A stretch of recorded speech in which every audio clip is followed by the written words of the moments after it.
Hello, welcome to episode 170 of the Craft House Magic podcast.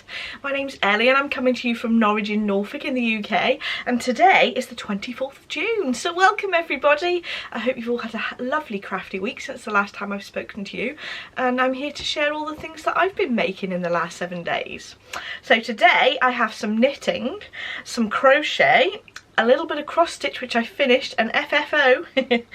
I have some sewing to show you, as well as some spinning, and I have a few confessions. It's been a while, but I have some to show you. I have a gadget and some information on my shop update at the very end of the podcast.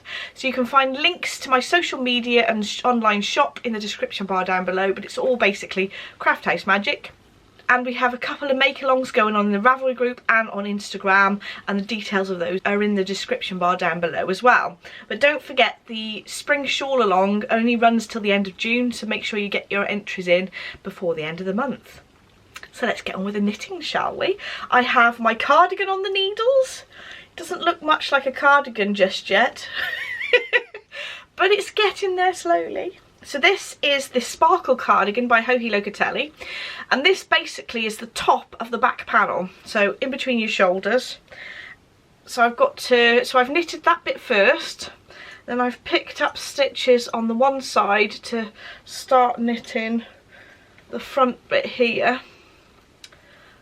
You can just see what I mean. Then I pick up stitches the other side, start doing that panel, and once I've knitted to just below the armpit, you then join all the panels together, and then you're knitting flat still, but you're knitting from one side to the other, if that makes sense. And then I pick up the sleeves afterwards. So that's what the stitch pattern looks like close up. A bit of a bigger area on the back, so you can probably see a little bit better, but it's a nice lacy pattern. So there are differences. There's two sort of rows of lace to knit, and there are slight differences, so you have to keep an eye on sort of which one you're on. My friend Jo suggested, why don't you put a progress keeper, Ellie, on sort of the first repeat, so you know which one you're on, so that you don't have to keep sort of ticking off exactly where you are in the pattern, which I have done. Thank you so much, Jo, for suggesting that. I don't know why, I was just struggling to keep a track of where I was before, but that's a great tip, and it's coming along slowly. So I am cheating a bit because I'm not alternating skeins just yet until I get under the armpit when I've joined the two panels, but I will be alternating skeins there. But my tonal yarns tend to be quite sort of, there's lots of different tones of the colour in there, so I think it's less likely to sort of show up when I start alternating multiple skeins on the bottom bit.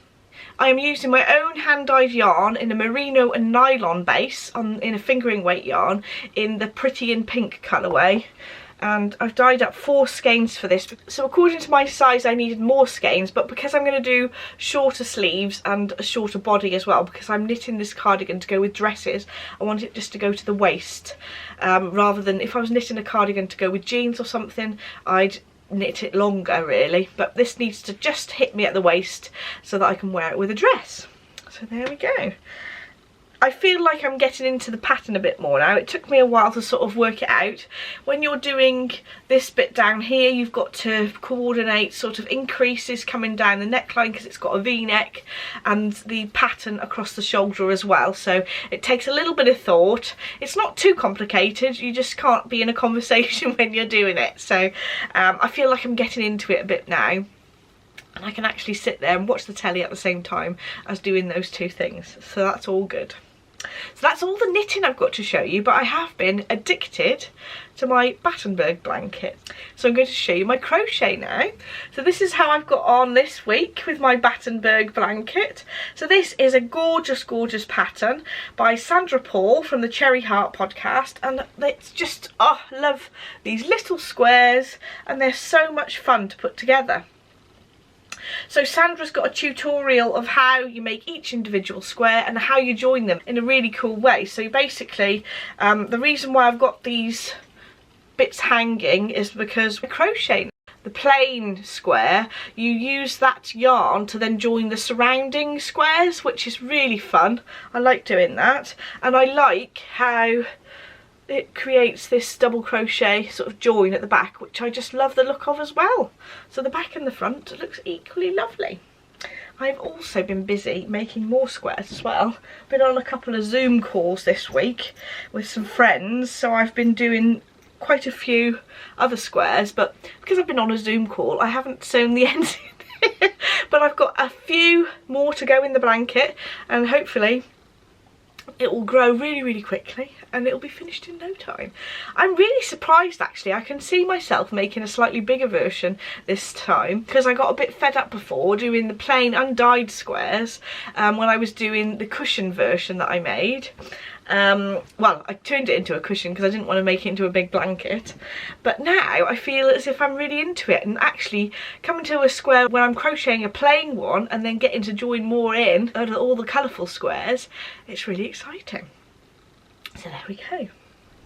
I will leave a link in the description box as well to the undyed merino and nylon yarn that I sell in my shop as well. I do it in all sorts of bases actually, so if you're after some undyed yarn, I do have a listing called Like a Virgin. Anyway, I shall move on to my cross stitch section, and I have finished my bookmark. Hooray! So this is a pattern by Michael Powell, and I'll put the pattern up right next to the finished item so you can see. So it's an ice cream glass with strawberries and a chocolate flake, which tops it all off nicely. And it's done on a strip of Ada, and I've backed it with some felt. The felt comes in the kit as well, and the tassel as well. I used a blanket stitch on the back of this to join it on to the back of the Ada, because I thought that was a bit neater than just doing a running stitch. So there are instructions in the pattern you get with this, and they're a little bit sparse on how to put the actual finished bookmark together, but they're reasonable to follow. But basically what I did, I gave the piece a little bit of a press on a towel with the pressing cloth on the top, and then I folded down the edges about actually 5 squares from where the image finishes, and then I stitched it down carefully with a running stitch, and then I trimmed it to just the other side of that. And the reason why I folded 5 squares down is because I wanted this edge bit, there's these scallops on the end, and I wanted them to be in line when I folded one over the edge, so I've just folded it on the edge of where the scallop finishes, if that makes sense. And I did the same on the bottom as well, so the scallop finishes nicely. I think the instructions said to leave 2 squares, but I just left it a little bit longer. Then I got the felt on the back, placed it on, and I actually trimmed it to the size that I wanted it, and then I just did a blanket stitch all the way around. And I actually applied the tassel by using some of the same thread as well. It's basically just a cream cotton polyester thread that I used to attach the backing on, just because it is invisible against this fabric and the tassel and everything. And I just ran the needle inside the little gap at the top and attached the tassel that way, rather than, I think that the instructions suggest about making a hole in the Ada, and I just thought I'm just going to do it my way. So it's basically just sewn on the top, so sort of couched along the top of the work to attach it. I do love having a little tassel on it though, so all finished. I did notice that they do quite a few other designs in the bookmark, and it does come with everything, so that's really nice. And they do have an online shop as well, so I will leave a link to the online shop in the description bar down below. So that's nice to have a finished object. And we have the sewing section next. So seems as I was covering everything with these covers over the last few weeks, I decided that I needed to cover my printer that actually prints the labels for parcels. And I've got this little printer that sits just over there. I will take a little video. the cover on top of the actual printer in a bit, but I wanted to print a cover that actually I didn't have to take it off every time I printed something, so I wanted to make this little hole here. So I basically drafted out the pattern for the sides and the top bit. The top bit is just one straight piece that goes all the way along, and I decided where I wanted this hole, and then I got my fabric and my wadding that I wanted to show on the top, and I did the quilting on that bit first. I didn't cut this hole in it until this next stage. I then put the lining fabric over the top, so right sides together, sort of the lining and the quilted part, and I marked this rectangle where I wanted there to be a hole, and then I stitched around this hole. I cut a slit into this rectangle area and then cut right into the corners without cutting the stitching, and then I posted the lining fabric through the outer fabric so that it had this hole in. And I made sure that, actually you might be able to see, I've understitched all the way around about 1/8 of an inch around the edge of the lining panel to keep the lining more on the inside, because I didn't want to top stitch the outside on this particular one. And then once I'd got my lining and outer bit attached for that piece, I was then able to join the side panels of these quilted parts just to the quilted part of the centre, and then I separately joined the lining parts to the lining part that was already attached to the centrepiece, if that makes sense. And then I did the same binding round the bottom as I've done with the other covers. I decided to incorporate 2 of the fabrics that I'd used for the other covers that I've got around my sewing room, so it brought them together a little bit. Plus I was running out of this fabric and I really wanted to use this. I didn't have enough of the side panels of it. I thought that complemented it nicely. So there we go, that keeps the unsightly printer out of the way and looking a bit more crafty rather than just a standard printer.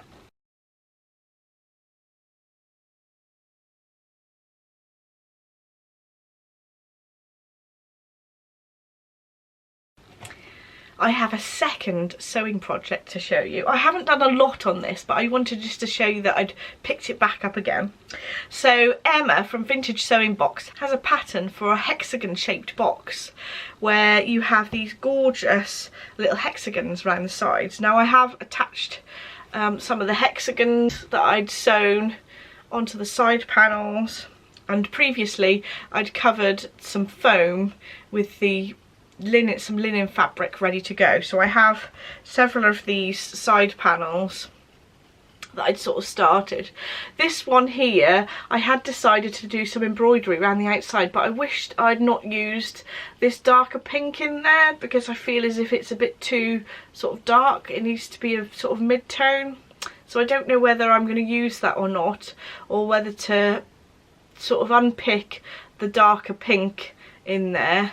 But I have managed to attach some more of the hexagons to the side panels, and I quite like the idea of just having quite a simple running stitch around the outside of these hexagons rather than having too much detail all around the outside. So we shall see. I do have some extra of the foam fabric, so I could cover another square if I did want to do that one again, but I have picked it up again. I haven't done it for a while. I think I have to get in the mood for doing very small stitches on hand sewing projects, because it does give me a headache if I do too much work all at once, even if I'm using some magnifying glasses. But there we go, I've started on it again, and you can see that I've got the Emma's pattern for the hexagon case that she's also got on her Vintage Sewing Box website just up there, and I thought actually that'd look really nice if I had the box just there with all my English paper piecing bits and bobs in. Okay, so that is all my sewing section for today, but I have started to do some spinning. Now with me finishing the bookmark, I'm able to do 20 minutes a day of a different craft. I thought it'd be nice to sort of mix it up a bit, so I picked up my spinning again, and I picked up some fibre that I bought a little while ago, and just have been really enjoying relaxing doing 20 minutes a day of spinning instead of doing cross stitch. I've took a little bit of footage downstairs at my spinning wheel so that you can see the fibre and how I've got on with spinning so far. So this is what I've been spinning, and it is some fibre that is a mixture of merino and nylon that I picked up from Fondant Fibre. I've had this a little while. I'm not sure if she's selling fibre at the moment, but it is a gorgeous sort of greens and purples. But surprisingly, when it's actually spun up, it looks more turquoise mixed together, which I'm really enjoying spinning. And I'm going for a sort of sport weight, DK weight yarn so that I can knit a pair of socks. So this has nylon in, so it's ideal for making socks with. So that's going on nicely. That's about 3 days work, doing 20 minutes a day. And this is my Ashford Joy spinning wheel, and it's the Joy one, so it's the older one. And I've got my gauge here for working out the thickness of the yarn that I'm working with, and I have a little label to tell me the ratios so that I can work out how many treadles I need to do per inch. What I've done is I've just split the fibre into 2 pieces, and then this is going to be for the second bobbin, so I kept that separate, and then I've split the top into 8 equal sections so that I sort of have a guide as to how much I've sort of spun, because it keeps me sort of going. I'm not spinning this according to colours or anything, I'm just spinning it how it comes out. Just enjoying the spin really. So don't forget, we've got the Craft 20 a day make along going on in the Ravelry group and on Instagram as well. So we use the hashtag Craft 20 a day, and details of that are in the description bar down below. So I have some confessions. I have not had confessions for a little while, but I have been planning things and trying to sort of use some of my stash that I've got. So I've decided that I need to pick up those pieces of fabric that I bought for specific projects. Over the last, I don't know, year or so, I've been accumulating fabrics. And I have purchased 3 new patterns, dressmaking ones, and I have got them printed because I do like to have a PDF pattern stored on my computer so that if I need to print it out again, that's absolutely fine. But I get a company called Net Printer in the UK to print these out on big A0 sheets so that then I can cut them out, or if you don't want to, you could trace those out from there so you can keep the paper copy. But I tend to, because I've got the PDF already, I tend to cut them out, which is a bit naughty really, but at least I've got the PDF to go back to. So I have bought 3 patterns. Now, first of all, this is one of the things that I've been wanting to make for a while, and it's the Carly shirt from Closet Core Patterns. And I just love the shape of this shirt. It just looks quite a nice, relaxed, summery fit, and I thought it'd be fun to make. So I did buy some yellow checked fabric a little while ago, so I'm going to make it up in that. So watch out for that in the coming weeks. The second pattern that I've been meaning to make for ages, I bought fabric possibly about 2 years ago to make this, is the Blackwood cardigan by Helen's Closet, and it's just going to be a nice standard cardigan that I can wear all the time, and it's got pockets in, which is always good, the long version anyway. So I've bought that, and I've got some grey jersey to make myself a nice cardigan, but I might be extravagant after I've made that first one and make some more colourful ones as well. But I thought grey to start with will go with lots of outfits. The third thing is a bit of a wild card. Now, this is not like me at all, but I just saw them and I just thought, wow. I think it was the Baker That Sews showed it on one of her videos, and I was like, yes, I want to make this. So it is a pair of dungarees basically, and it is the Leo dungarees by Hand London. And it is a very oversized pair of dungarees that you can make in like a viscose or a linen or something like that. And I just loved that there was these little ties on the shoulders. I thought that would be so much fun to make. So I'm going to have a go at those. I think I'm going to do them in like a navy viscose. But I might change my mind, we'll see. Like a black or a viscose, like a plain, so that then I can wear some of my bright t-shirts underneath. I think that would go really nicely. We shall see whether I get on with wearing it loads or not, because it is very oversized. But I'm very excited to make it anyway. So the other thing that I bought that was related to these 3 dressmaking projects that I've bought the patterns for is that I actually purchased some Vilene. Now this is quite a boring purchase, so I don't normally say about these things that I've purchased, but I thought it would be quite interesting to tell you about which Vilene that I'd actually purchased. So I like, for sort of woven garments, to use a cotton Vilene, and this is a lightweight one because the Carly shirt requires a lightweight Vilene, and I really like the woven cotton Vilene because it just feels so much nicer. It's less sort of, I hate it when it's really stiff. The ones that they're sort of made of polyester or whatever it is rather than cotton, and how if you crease it, it's then sort of the point of no return, it's creased forever.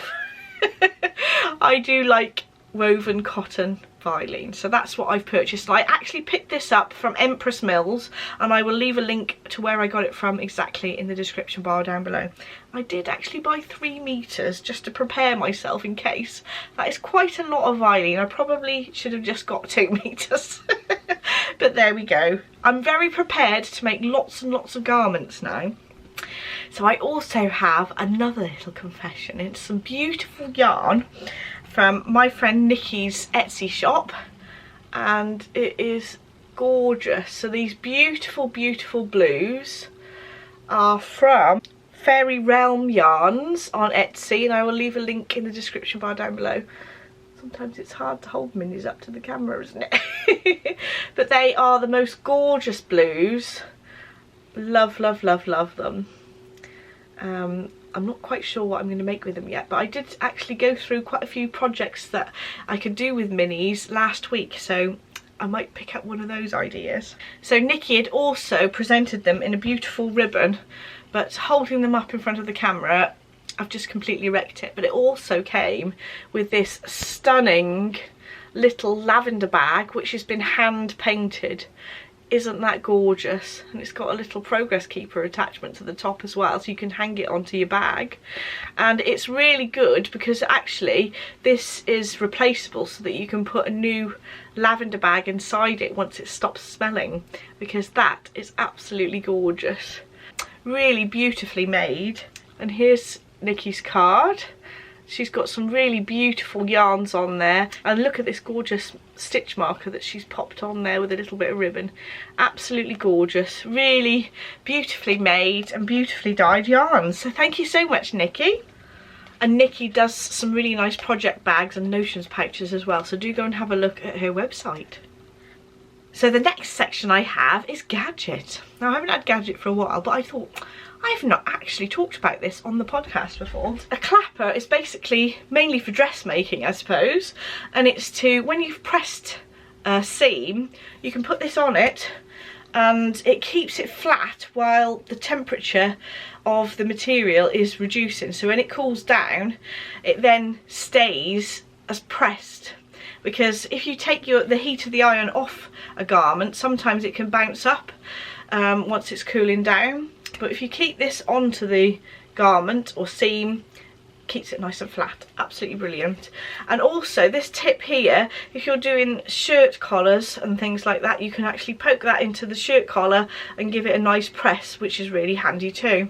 This particular one, I got it for a Christmas present, but it was from an Etsy shop, and I will see if I can get Adam to tell me where this was from exactly, because this is a handmade one. But you can get them from all sorts of places. This is quite a large one, but it looks really nice because it's been handmade. But I do find it very useful, and for sort of bag making projects as well. Sometimes if there's a very hefty seam, if I stick this on it after I give it a good press, it does help to get a really nice clean finish. So there we go, that's my gadget for this week. So now I've just got my shop update section. So just a warning, EU shipping, there is also going to be a tax incurred by anybody who orders something from the UK to be shipped into a EU country, just because of the new changes coming out on the 1st of July. At the moment I haven't got anything in place so that you can prepay this, but I'm hoping to get it in the next couple of months. So it's difficult for small businesses to find a good option for us, so just bear with me at the moment. I have left it open so that you can order stuff in the EU, but just bear in mind that you might incur a charge when you get a card through the door saying that there is a parcel that you must pay extra taxes to receive, and there might be some delays in customs as well. So if anybody does order from the EU, I will send an email out just to warn everybody. It might be a good idea, if you want to hang on ordering anything from my shop if you're living in the EU, until this has been sorted, because I'm sure in the next few months there'll be a better option than just leaving the parcels to incur tax when they get to their destination, if that makes sense. Right, so we have the July yarn clubs are open in my shop at the moment, and they will be available until the 4th of July, and those will be shipped out before the 16th of July for the July yarn clubs. And there are a number of new higher needle sets in the shop available. I've restocked some of the bamboo flyer sets and some of the DPN sets as well, so do go over and have a look at the different colours that I've now got in stock with the cases. I've now stocked the larger version of the Panda cable stoppers and needle stoppers, as well as a number of other things. So before I'd only stocked the smaller sizes, so small size needles are from 2.75 to 5mm, and the large size needles are 5.5mm to 10mm.